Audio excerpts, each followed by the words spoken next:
Bonjour tout le monde, bonne semaine, ici Pierre-Luc Lafrance de la France Communication.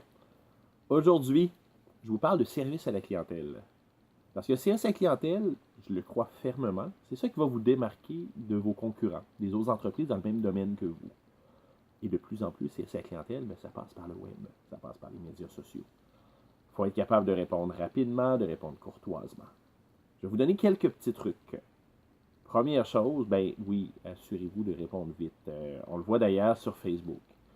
Sur Facebook, on a les statistiques. Vous avez répondu à 30% des messages à l'intérieur de tant de temps. Donc, à 100% de vos messages à l'intérieur de 6 heures. Ce qui vise, c'est une réponse à l'intérieur de 3 minutes. Je ne vous demande pas nécessairement de faire ça. Vous n'allez pas être connecté en tout temps.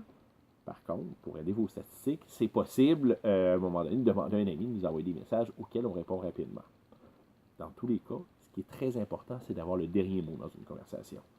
Euh, on ne peut pas, mettons, la personne nous écrit un message qui ne demande pas de réponse. Assurez-vous juste de faire un thumbs up, juste de dire OK, parce que sinon, ça compte comme un message non répondu. Et ça, on veut l'éviter autant que possible.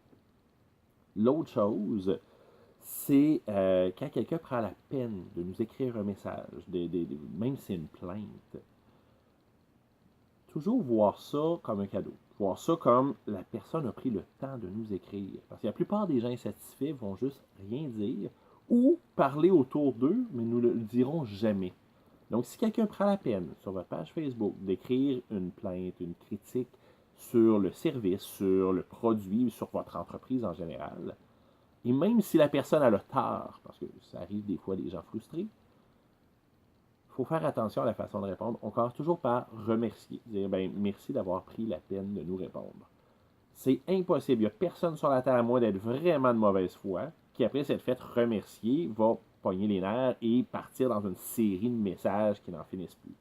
Ce qu'il faut vraiment éviter, c'est d'essayer de se justifier. On n'est pas en mode justification quand on est dans le service à la clientèle. Et là, quand on commence à justifier, qu'on dit oui, mais là, il est arrivé de telle chose, la personne répond, on répond, la personne répond, ça fait un bloc de test. Et on a beau avoir 80 bonnes critiques, 80 bons commentaires, 80 bons avis, qu'est-ce qui va retenir l'attention? C'est le gros bloc de texte.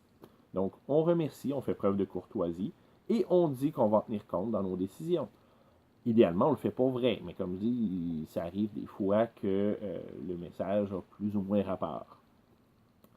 Si vous gardez ça en tête, que vous vous assurez de répondre rapidement, de répondre courtoisement et de ne pas rajouter d'huile sur le feu, vous allez déjà avoir les bonnes bases pour avoir un bon service à la clientèle sur le web. Donc, sur ce, je vous souhaite une bonne semaine. On se voit la semaine prochaine pour d'autres conseils.